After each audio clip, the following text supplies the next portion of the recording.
Kamena 2027 izasiga ikibuga cy'indege cya Bugesera kigeze kuri 75.4%.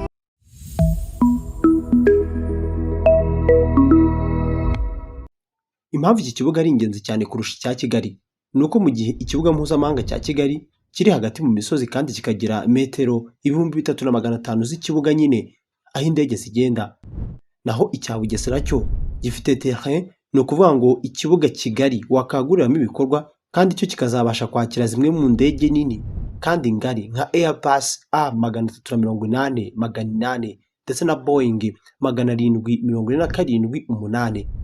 Izo ni zimwe muri nyinshi.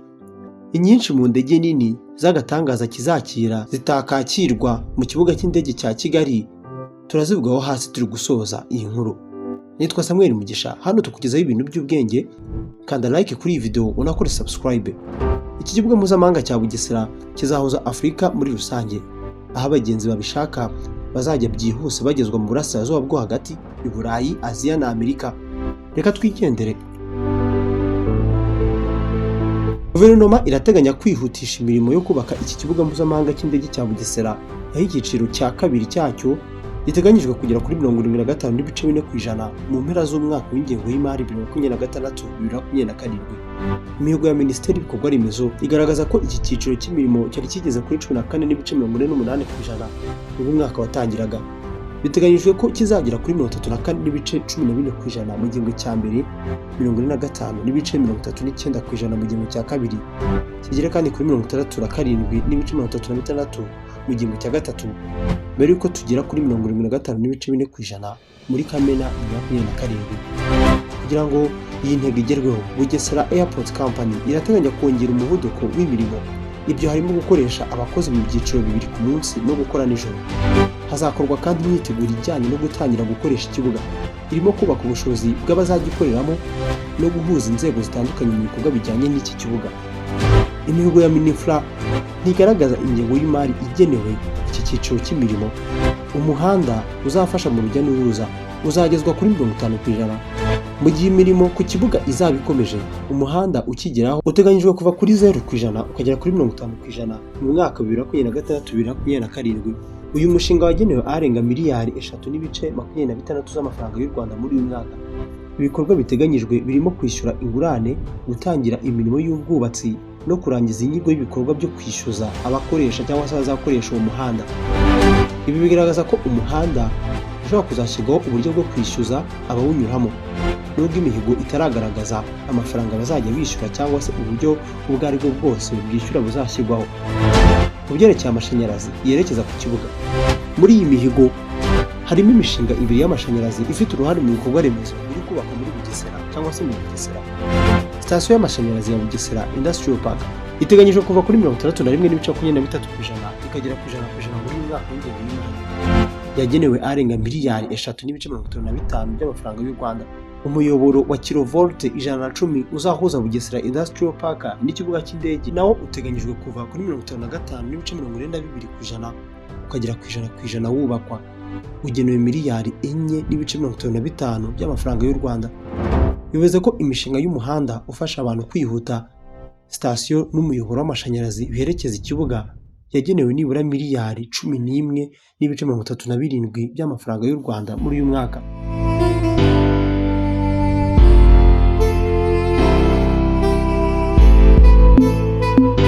Ikibuga cy'indege cya Bugesera giteganyijwe kugira umuhanda w'indege wa metero 4,400.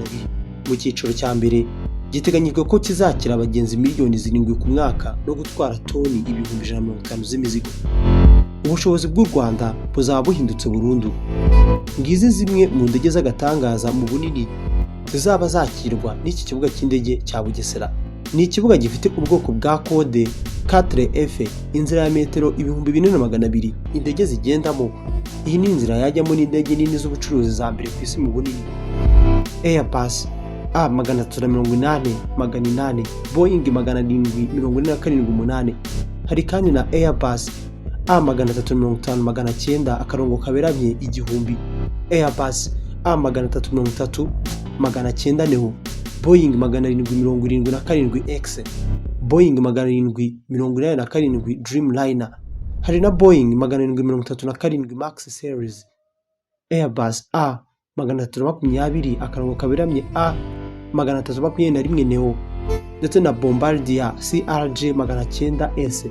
Izi zo zinakoreshwa na sosiyete ziri mu gice u Rwanda ruhereyemo nka Rwandair.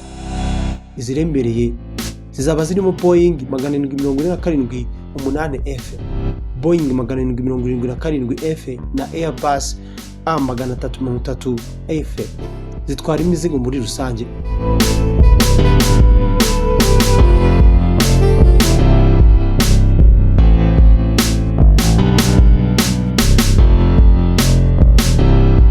Indege izajya iba yabasha kuguruka direct ikava i Bugesera yerekera muri Amerika y'Amajyaruguru cyangwa se mu burasirazuba bwa Aziya.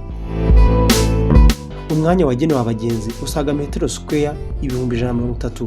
Uzaba warahawe kontwari 22 zo kwakira abantu, amarembo 10, ibiraro 6 bizamura abagenzi bagiye kujya mu ndege. Icyanya cyahariwe imizigo gishobora kwihangana nibura toni 150 by'imizigo ku mwaka. Kizaba gifite icyitwa Presidential VIP Terminal y'abanyacyubahiro ndetse n'icyitwa MRO Maintenance Repair and Overhaul Facility ndetse na Aviation Fuel Farm Infrastructure. Reka ibyo tuzabive imuzi ubutaha.